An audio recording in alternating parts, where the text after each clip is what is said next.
Bangalore cotton feet ಅಲ್ಲಿ locate ಆಗಿರುವಂತಹ silver ಗಿಫ್ಟ್ರಿ ಅವರ ಪೂಜಾ ಆರ್ಟಿಕಲ್ಸ್ ಆಗ್ಬೋದು, ಗಿಫ್ಟಿಂಗ್ ಆರ್ಟಿಕಲ್ಸ್ ಆಗ್ಬೋದು, ಪ್ಯೂರ್ ಜರ್ಮನ್ ಸಿಲ್ವರ್ ಅಲ್ಲಿ ಕಲೆಕ್ಷನ್ಸ್ ನ ನಮಗೆ ತೋರಿಸಿದ್ದಾರೆ.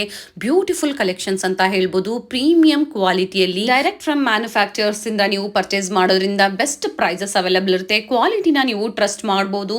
ಸ್ಟೋರ್ ನ ಬಂದು ವಿಸಿಟ್ ಮಾಡಿದಾಗ ಇನ್ನ ಬೇರೆ ಬೇರೆ ಪ್ಯಾಟರ್ನ್ಸ್ ನ ನೋಡಬಹುದು. Huge varieties starting from budget friendly 100 rupees ಇಂದ ಸ್ಟಾರ್ಟ್ ಆದ್ರೆ ಬೇರೆ ಬೇರೆ ಪ್ರೈಸ್ ರೇಂಜ್ ಮೇಲೆ ವರ್ಕ್ಮೆನ್ಶಿಪ್ ಮೇಲೆ ಪ್ರೈಸಸ್ ವೇರಿ ಆಗುತ್ತೆ. ಇವತ್ತಿನ ವಿಡಿಯೋದಲ್ಲಿ ಕೆಲವೊಂದು ಸ್ಯಾಂಪಲ್ಸ್ ನ ನಮಗೆ ಅಪ್ಡೇಟ್ ಕೊಟ್ಟಿದ್ದಾರೆ. ಹ್ಯೂಜ್ ವೆರೈಟಿ ಸ್ಟೋರ್ ಅಲ್ಲಿ ಅವೈಲೇಬಲ್ ಇರುತ್ತೆ. ವಿಸಿಟ್ ಮಾಡಕ್ಕಾಗಲ್ಲ ಅನ್ನೋರಿಗೆ ಆನ್ಲೈನ್ ಶಾಪಿಂಗ್ ಫೆಸಿಲಿಟಿ ಇರುತ್ತೆ. ಸಿಂಗಲ್ ಪೀಸ್ ನೀವು ಮ್ಯಾನುಫ್ಯಾಕ್ಚರಿಂಗ್ ಪ್ರೈಸ್ ಅಲ್ಲಿ ಪರ್ಚೇಸ್ ಮಾಡಬಹುದು. ಹಾಗೆ ಇವ್ರದೇ ಓನ್ ವೆಬ್ಸೈಟ್ ಇರುತ್ತೆ. ವೆಬ್ಸೈಟ್ ಮೂಲಕ ಸಹ ನೀವು ಪರ್ಚೇಸ್ ಮಾಡಬಹುದು. ಇನ್ಸ್ಟಾಗ್ರಾಮ್ ಪೇಜ್ ಲಿಂಕ್ ಸಹ ನಾನು ಕೊಟ್ಟಿರ್ತೀನಿ ನೋಡಿ. ಅದ್ರ ಮೂಲಕ ನೀವು ಅಪ್ಡೇಟ್ಸ್ ನ ನೀವು ಪಡಿಬಹುದು. ಹಾಗೆ ಯಾರಾದ್ರೂ ರೀಸೆಲ್ಲರ್ಸ್ ಇದ್ದೀರಾ ಅಂದ್ರೆ ರೀಸೆಲ್ಲರ್ಸ್ ಗ್ರೂಪ್ ಲಿಂಕ್ ಸಹ ನಾನು ಡಿಸ್ಕ್ರಿಪ್ಷನ್ ಅಲ್ಲಿ ಕೊಟ್ಟಿರ್ತೀನಿ. ಜಾಯ್ನ್ ಆಗಿ ಹೊಸ ಅಪ್ಡೇಟ್ಸ್ ನ ನೀವು ಪಡಿಬಹುದು.